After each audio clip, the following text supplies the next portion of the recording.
আর্জেন্টিনাকে কি সত্যি স্নাইপারের ভয় দেখে হারানো হয়েছে? সম্প্রতি সামাজিক যোগাযোগ মাধ্যমে ভাইরাল হওয়া একটি ভিডিও নিয়ে পুরো ফুটবল বিশ্বে তোলপাড় সৃষ্টি হয়েছে।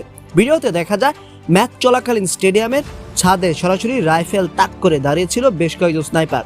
আর ম্যাচ শেষে আর্জেন্টিনার অধিনায়ক লিওনেল মেসিকে বারবার উপরের দিকে তাকিয়ে কাঁদতে দেখা যায়। ছড়িয়ে পড়া ভিডিওর দাবি অনুযায়ী মেসি নাকি আগে থেকে জানতেন যদি ভালো খেলে জেতার চেষ্টা করেন তবে তাদের উপর হামলা হতে পারে। আর এই গোপন আতঙ্কের কারণেই নাকি কোনো সতীর্থকে বিষয়টি না জানে মেসিরা মাঠে নিজেদের স্বাভাবিক ফুটবল খেলতে পারেনি, যার কারণে ম্যাচটি হেরে মাঠ ছাড়তে আর্জেন্টিনাকে।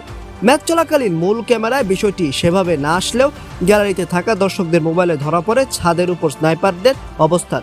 ভিডিওটি সামাজিক যোগাযোগ মাধ্যমে আসার পর থেকে ভক্তদের মনে তৈরি হয়েছে গভীর রহস্য ও নানা প্রশ্ন।